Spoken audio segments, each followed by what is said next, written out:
3 adolescentes que foram presos em 1993 acusados de matar 3 garotos em um ritual satânico e foram libertados 18 anos depois, após os seus advogados perceberem que havia muita incoerência no julgamento. No vídeo de hoje eu vim falar pra vocês o caso do trio de West Memphis. Olá pessoas, sejam muito mais bem-vindos a esse canal. Esse canal fala sobre casos criminais toda sexta-feira a partir de 1h da tarde. Ou seja, se você já é inscrito nesse canal, seja muito mais bem-vindo a mais um vídeo. Deixe seu like, comente se você quer que eu traga algum caso criminal. E se você ainda não é inscrito nesse canal, eu juro pra você que eu ainda não sei o que você está fazendo, que ainda não se inscreveu nesse canal. Se inscreve no canal e já deixa seu like. Mas o vídeo de hoje, ele ainda continua sendo bem grandinho, ele tá bem grandinho. Novamente eu falo que eu divido os vídeos em 2 partes, ou seja, se eu mudar de cenário, mudar a camisa, mudar alguma coisa, enfim, relevem que o caso continua. Mas eu abri um perfil lá no Teco Teco, lá naquela rede vizinha, onde eu vou falar mais sobre livros, algumas coisas mais assustadorinhas, porque é o gênero que eu mais gosto. Mas, enfim, passa lá, segue por lá, que vai ter muito conteúdo legal. Tô pensando em trazer 3 vezes por semana. Se eu vou conseguir, Deus sabe, porque eu também não sei. Mas enfim, chega de enrolação, chega de blá blá blá, sem mais delongas, simbora pro vídeo de hoje. O trio de West Memphis é um trio de adolescentes que foi condenado ainda em 1993 por 3 acusações de assassinatos envolvendo ritual satânico. Mas como todas as provas que eles tinham eram praticamente superficiais e sem praticamente fundamento, fora também o humor do jurado, do júri naquela condenação, fez com que o julgamento tivesse várias controvérsias, enfim, tivesse vários outros julgamentos para dar uma nova sentença a esses homens. E foi só, tipo assim, depois de anos que o caso foi reinvestigado e eles conseguiram sua liberdade. E agora que eu dei esse breve resumo sobre o caso, eu vou falar pra vocês quem era o trio de West Memphis. Na época de suas prisões, o trio tinha por volta de 16 a 18 anos, com Jesse Miscalher Jr. com 17 anos, Jason Baldwin com 16 anos e Damien Echols com 18 anos. Damien e Jason já tinham sido presos anteriormente por vandalismo e também por furto, e Jesse, ele era conhecido no bairro por sua má reputação, por seu mau comportamento. Ele era uma pessoa muito explosiva, fora também que ele era conhecido na escola por arrumar briga com muita gente. Damon e Jesse tinham largado o ensino médio, porém, Jason tinha notas muito boas e mostrava uma certa aptidão para desenhar, e até mesmo os seus professores incentivavam ele a ir seguir a carreira de designer gráfico. Damon e Jason já eram bem conhecidos, já eram bem amigos, já que eles compartilhavam alguns gostos, vamos dizer assim, tanto por música, ficção, enfim. Eles também compartilhavam um ódio meio que pelaquela cultura meio de interior de West Memphis, que era situado no Cinturão da Bíblia. E agora eu vou falar pra vocês um pouquinho sobre o Cinturão da Bíblia. O Cinturão da Bíblia é mais ou menos ali no sul dos Estados Unidos, onde a maioria das pessoas é cristão protestante conservador, ou seja, isso meio que desempenha um forte papel na sociedade, naquela partezinha ali do sul dos Estados Unidos. Ir à igreja nos finais de semana é, tipo assim, muito mais importante do que outras coisas, fora também que as pessoas que vão nessa área, tipo assim, as pessoas que vão na igreja nessa área do cinturão, é muito maior, a quantidade é muito maior do que nas outras áreas dos Estados Unidos. Ao mesmo tempo, essas pessoas, essa área é considerada bastante preconceituosa, ou seja, a gente pode imaginar como aquele trio era visto pelas pessoas daquela área, já que eles eram meio que fora dos padrões. Como eu já disse, Damon raramente frequentava a escola e a sua família era extremamente pobre, com as pessoas, com assistentes sociais fazendo, tipo assim, visita periodicamente. E em determinado momento, ele e sua namorada da época fugiram de casa e meio que dormiram em um caminhão durante uma tempestade. Eles foram pegos e, embora a namorada não tivesse sido presa, Damon foi acusado de furto. Damon passou vários meses em uma instituição de saúde mental e foi dado como incapacitado pelos Estados Unidos. E durante o julgamento deles, o Dr. George Woods testemunhou dizendo que Damon sofria fortes alucinações, tanto visuais quanto auditivas. Fora também que ele tinha algum transtorno psiquiátrico muito grave. Isso é mais ou menos o que eu consegui achar sobre o trio de West Memphis. E agora eu vou falar pra vocês o dia do crime e o que aconteceu. No dia 5 de maio de 1993, 3 meninos de 8 anos chamados Steven Branch, Christopher Bryas e Michael Moore foram dados como desaparecidos em West Memphis, Arkansas. O primeiro relato de desaparecimento desses 3 meninos foi feito pelo pai adotivo de Christopher Bryas, que se chamava John Mark Bryas. Ele fez essa denúncia por volta das 7 horas da noite. Os 3 meninos foram vistos pela última vez por 3 vizinhos por volta das 6h30. Esses 3 vizinhos falaram que eles estavam brincando e andando de bicicleta até que o padrasto de Steve Branch, chamado Terry Hobbs, chamou os 3 garotos para, tipo assim, meninos, vão pra casa que já tá tarde. Foi então que uma busca inicial foi feita com mais ou menos os amigos e os familiares das crianças, mas não deu em nada. E detalhe, essa busca inicial chegou muito perto, passou muito perto da onde os meninos foram encontrados posteriormente. As buscas oficiais feitas pela polícia começou apenas no dia seguinte, por volta das 8 horas da manhã. É claro que eles fizeram uma busca bem grande por todo o West Memphis, mas eles se concentraram na rua que eles moravam, que era a Hobby Road Hills, que era onde os garotos moravam. E embora uma busca completa tinha sido feita naquele bairro, ninguém conseguiu encontrar nada que levasse ou ao paradeiro deles, ou também ninguém encontrou nenhum corpo daqueles garotos. Foi então que, por volta de mais ou menos 1h45 da tarde, o policial Steve Jones avistou um sapato preto boiando perto de um córrego lamacento que era levado, esse córrego levava para um canal de drenagem da Hobby Road Hills. Foi então que uma busca posterior naquele local foi feita, revelando os corpos daqueles 3 meninos. Os 3 meninos foram encontrados completamente nu e amarrados com os próprios cardaços. Falando mais ou menos assim, a mão direita dos meninos, estavam amarrado ao pé direito nas costas e, como assim, também a mão esquerda amarrada junto com o pé esquerdo também atrás das costas. Christopher Bryas tinha mais ferimentos, vamos dizer assim, do que os outros 2 meninos, com um rasgo, com um corte vindo do escroto até o pênis do garoto. As autópsias feitas posteriormente pelo Dr. Frank Peritti descobriram que Christopher morreu de vários ferimentos e que Steve e Michael morreram de tantos ferimentos, assim como também de afogamento. Inicialmente, eles suspeitavam que os 3 meninos tinham sido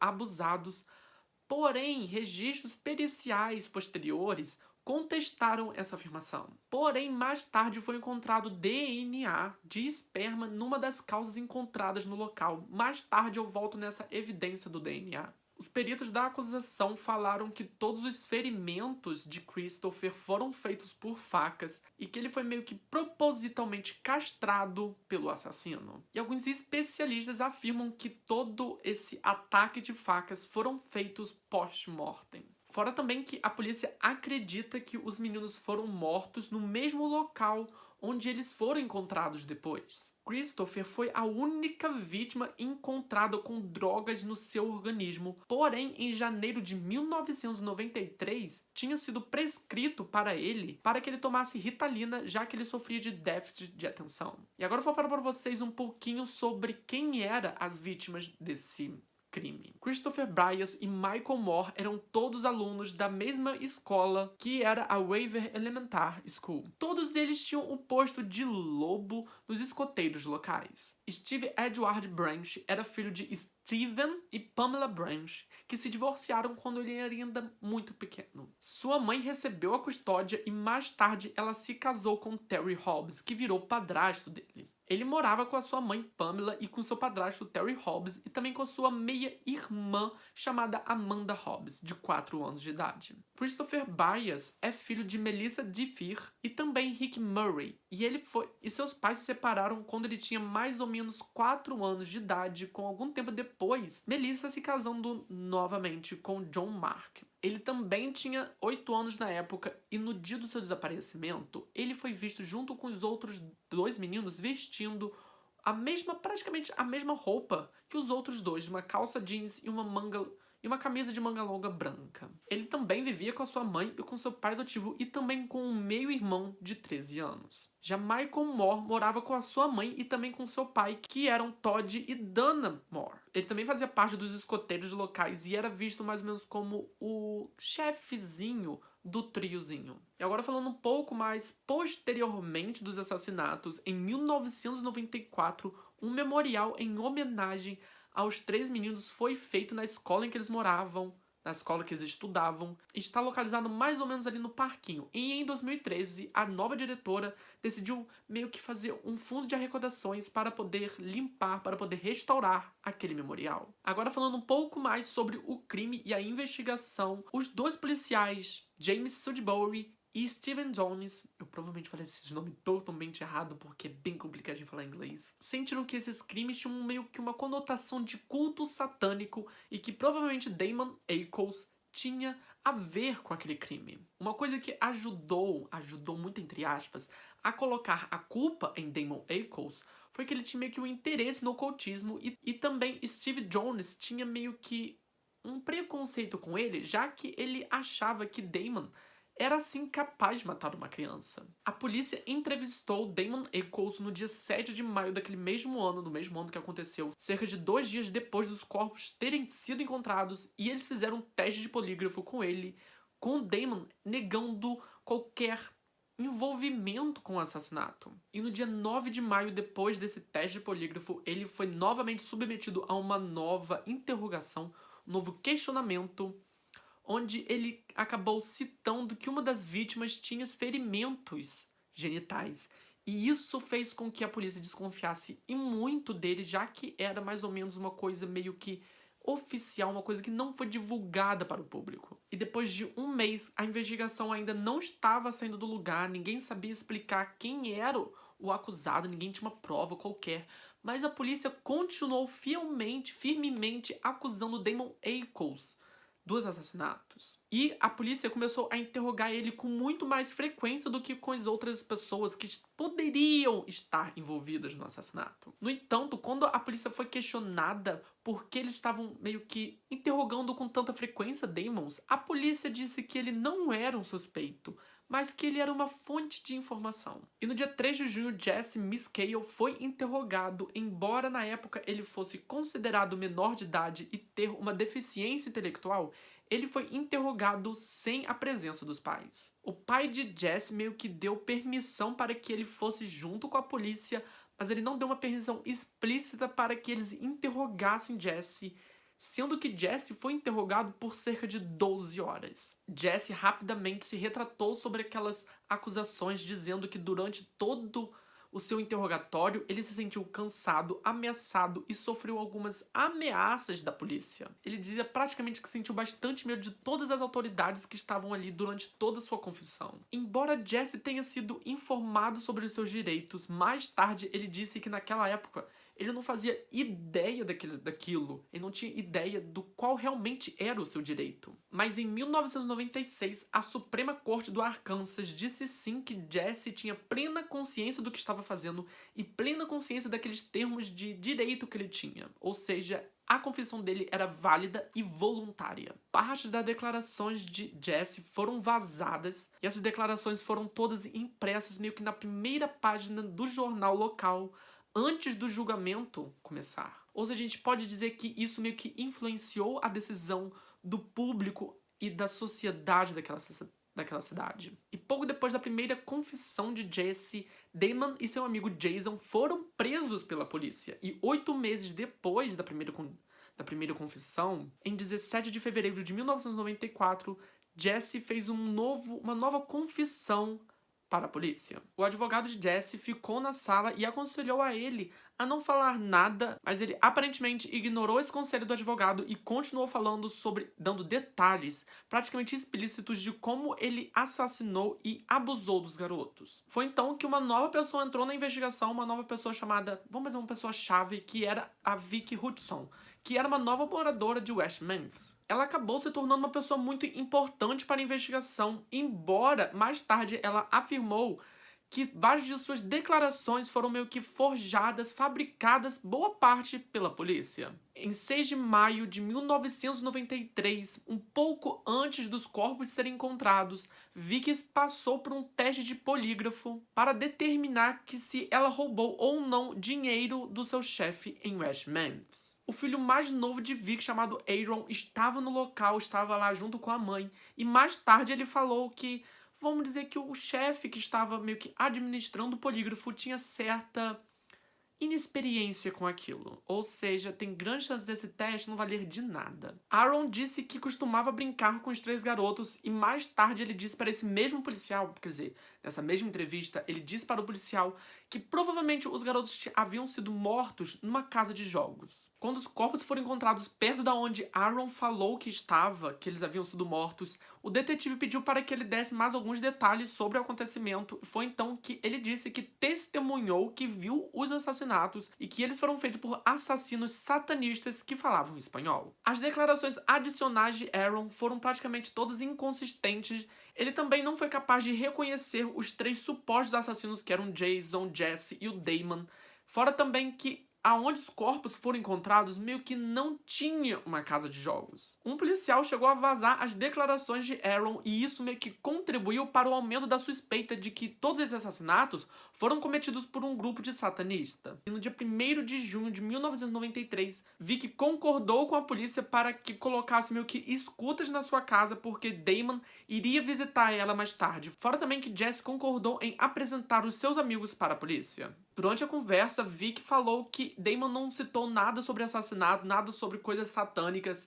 E com isso, a polícia disse que o áudio era praticamente inaudível. Mas a Vic disse que sim, que a conversa deles dava para escutar e muito bem daquele áudio. Porém, no dia seguinte, Vic deu uma nova declaração dizendo que depois de 2 semanas do acontecido, do achado dos corpos dos assassinatos, ela, Jesse e Damon visitaram meio que uma reunião Wicca em Thoreau, no Arkansas. Vic afirmou que durante essa reunião, o Damon estava completamente bêbado e começou a meio que se gabar de ter matado os 3 garotos. Foi então que no dia 3 de junho, Jesse foi interrogado supostamente um dia depois de Vic dar essa declaração. Com isso, Vic nunca foi acusada de roubo, fora também que ela não deu mais nenhuma declaração sobre essa reunião Wicca. Não disse exatamente também aonde a reunião estava, fora também que não deu mais nenhuma outra pista, nem falou sobre outras pessoas que estavam nessa reunião. Mais tarde, ela alegou ter meio que implicado com Damon e com Jesse, já que ela não queria pegar a sentença por roubo, fora também que ela queria pegar um pouquinho de dinheiro, já que tinha meio que uma recompensa para quem achasse ou desse alguma pista sobre os assassinatos. E agora que eu vou falar pra vocês um pouco mais sobre os outros suspeitos desse caso. E durante as investigações iniciais, a polícia meio que considerou 2 outros adolescentes que viviam em West Memphis. Eles eram Chris Morgan e Brian Holland. Os 2 tinham um histórico de crimes envolvendo drogas e outras coisas, como roubo também. Fora também que 4 dias depois dos corpos serem descobertos, eles partiram abruptamente para Oceanside, no Califórnia. Acredita-se que Chris conhecia brevemente os 3 garotos, fora também que ele praticamente conhecia um pouco do bairro, já que ele já trabalhou com um caminhão de sorvete no mesmo bairro onde os garotos moravam. Eles foram presos em Oceanside no dia 17 de maio de 1993 e passaram por testes de polígrafos administrados pela polícia de Califórnia. As autoridades informaram as outras pessoas do Arkansas de que meio que tinha uma fraude quando eles negaram qualquer envolvimento com a morte dos 3 garotos. Ou seja, eles estavam praticamente mentindo no exame de polígrafo. Durante um outro interrogatório que se seguiu, Brian disse que, por ele usar muita droga, ele tinha meio que alguns apagões de memória. Ele meio que poderia fazer alguma coisa e que ele não se lembrasse daquilo. Ele até mesmo chegou a dizer que poderia ter matado as crianças, mas ele percebeu esse erro e meio que se retratou dizendo que era uma invenção, foi praticamente um exemplo. A polícia de Califórnia chegou a mandar uma amostra de sangue e da urina de Brian e de Chris para a polícia do Arkansas, mas também não há nenhuma evidência de que a polícia investigou esses 2 casos, esses 2 suspeitos, como sendo realmente um suspeito real do crime. Ou seja, eles estavam querendo botar os 3 rapazes, Damon, Jason e Jesse, dentro da cadeia, porque estavam ignorando muitas coisas. A relevância da declaração de Chris sobre os assassinatos foi levada a julgamento quando eles estavam sendo julgados, mas meio que o juiz não permitiu que ela fosse dada como sendo uma prova da inocência daqueles garotos. Outro suspeito foi um homem negro que foi meio que declarado como suspeito durante o julgamento de Jesse. De acordo com a polícia de West Memphis, no dia 5 de maio de 1993, aproximadamente 8h40 da noite, os funcionários de um restaurante chamado Bengalês meio que avistaram um homem negro praticamente todo ensanguentado. Esse restaurante ficava localizado a mais ou menos 1 quilômetro da onde os corpos foram achados. Esses funcionários disseram que viram um homem negro praticamente desorientado dentro do quarto de uma das senhoras donas desse restaurante. Nesse dia, ele estava completamente banhado de sangue e ele meio que tinha roçado, se esbarrado nas paredes de azulejo do banheiro. A policial Regina Makes meio que atendeu esse chamado, foi até o local para saber sobre esse achado, sobre esse homem, mas aparentemente, quando ela chegou lá, o homem já tinha ido embora. Porém, eles não entraram no banheiro para ver esse sangue, ou seja, eles não investigaram nesse dia. No dia seguinte ao achado dos corpos, o empresário do restaurante meio que suspeitou que aquele homem tinha alguma coisa a ver com os assassinatos daqueles garotos. Foi então que as polícias foram notificadas e foram até o local onde eles investigaram os quartos daquela senhora. O empresário também deu um óculos escuro que ele acreditava que o homem tinha deixado cair enquanto ele fugia. Fora também que a polícia finalmente foi até o banheiro e pegou algumas amostras de sangue que estavam no azulejo do banheiro. Um detetive disse mais tarde que aparentemente perdeu essa raspagem de sangue do banheiro. Fora também que um cabelo que provavelmente era desse homem negro foi encontrado no lençol perto das vítimas. Ou seja, praticamente esses são os suspeitos que são bem fortes, tanto esse homem também como aqueles 2 adolescentes. Mas, aparentemente, a polícia meio que despejou, meio que dispensou esses suspeitos, essas coisas, e seguiu em frente com o julgamento, que eu vou falar um pouco mais agora. Jesse foi julgado separadamente dos seus 2 outros amigos, porém Damon e Jason foram julgados todos os 2 juntos. Mas, aparentemente, a declaração de Jesse não foi usada como prova no julgamento dos 2. E durante o julgamento de Jesse, o especialista em declarações falsas chamado Richard Offshee testemunhou dizendo que ouviu um pedaço do interrogatório feito pela polícia e disse que aquilo era um clássico exemplo de manipulação da polícia no interrogatório de Jesse. Os críticos também meio que avaliaram essas declarações dadas pelo Jesse, dizendo que várias delas eram praticamente inconsistentes, principalmente quando ele testemunhou dizendo que viu Damon abusando de um dos garotos. Pois no início da investigação, os policiais acreditavam que um desses garotos foi abusado sexualmente, já que o ânus desse garoto estava meio que dilatado e inchado. Porém, mais tarde foi descoberto que essa parte da pessoa meio que ela se dilata, ela meio que reage, vamos dizer assim, após morte. Jesse foi condenado pelo júri por uma acusação de assassinato em 1º grau e 2 acusações de assassinato em 2º grau. O tribunal condenou Jesse a uma prisão perpétua mais 40 anos, ou seja, ele não poderia sair, mas ele tentou recorrer a essa decisão, mas foi recusada. 3 semanas depois, Damon e Jason foram levados a julgamento e a promotoria acusou os 3 garotos de um assassinato voltado para o ritual satânico. Eles chamaram Daley Griffiths para dar uma declaração, ele era especialista nessa parte de rituais, e ele meio que declarou que aquilo fazia parte de um ritual satânico. Em 19 de março de 1994, os 2 garotos foram condenados. Damon pegou pena de morte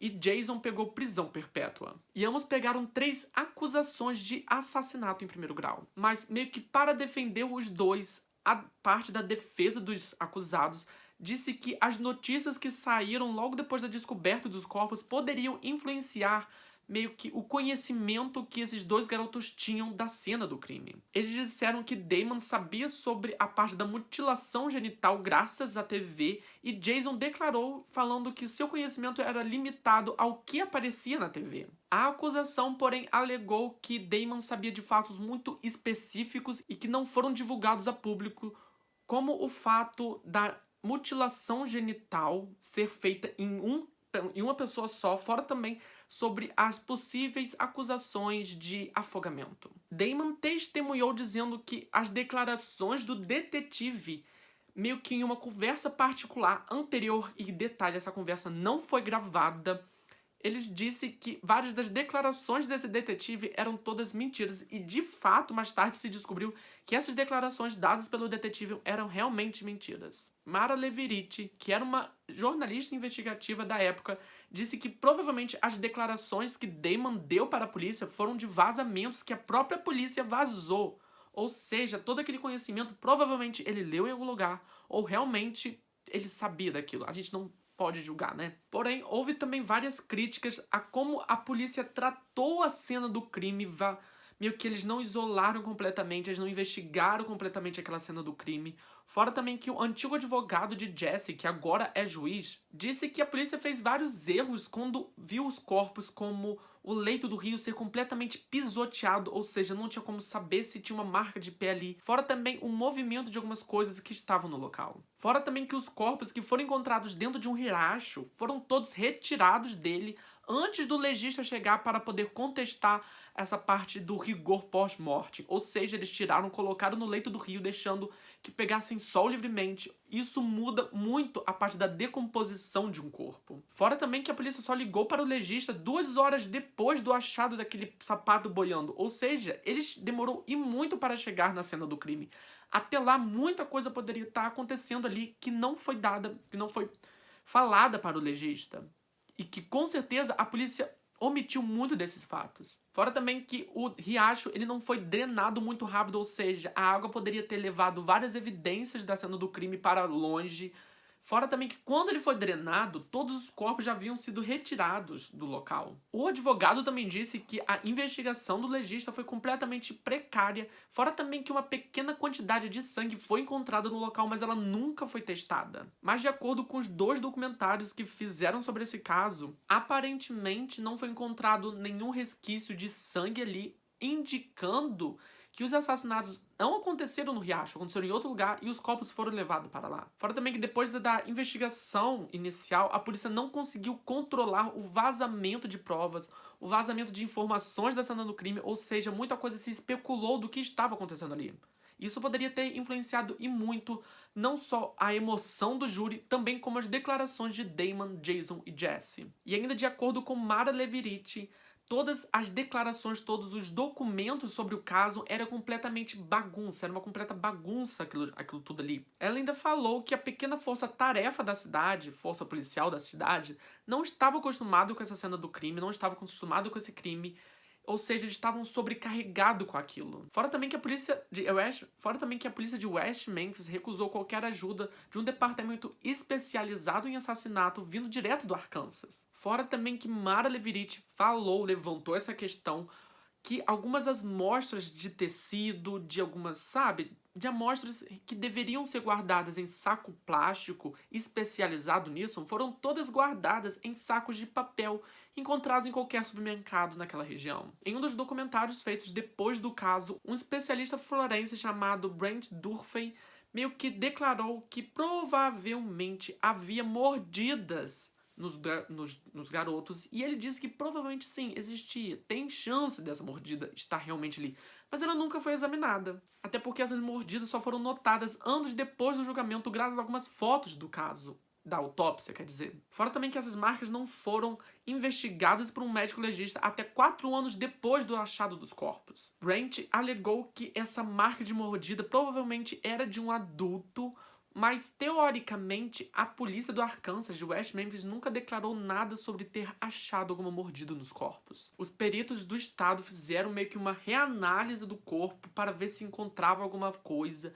Fora também que alguns especialistas meio que viram a foto e analisaram a foto em busca dessas tais marcas de mordida. E depois de um exame mais aprofundado, concluiu-se que essa marca de mordida não combinava em nada com a arcada dentária dos 3 suspeitos de assassinato. E aí que vem as novas provas do caso. Bom, gente, estou aqui em um novo dia para dar continuidade no caso, mas enfim, os 3 réus recorreram ao caso em maio de 1994. Porém, 2 anos depois, em junho de 1996, o advogado de Jesse preparou um novo recurso para mandar para a Suprema Corte do Arkansas, mas nada aconteceu, ou seja, os garotos ainda permaneciam presos. E em 2007, Damon pediu um novo julgamento. Isso foi feito com base em um estatuto que ele poderia recorrer a um exame de DNA pós-condenação para que ele pudesse recorrer ao seu julgamento, ou seja, ele poderia usar os novos recursos, as novas tecnologias ao seu favor para ele poder reduzir a sua pena. Porém, essa petição meio que falhou, já que o juiz original que tinha feito a primeira condenação se negou a essa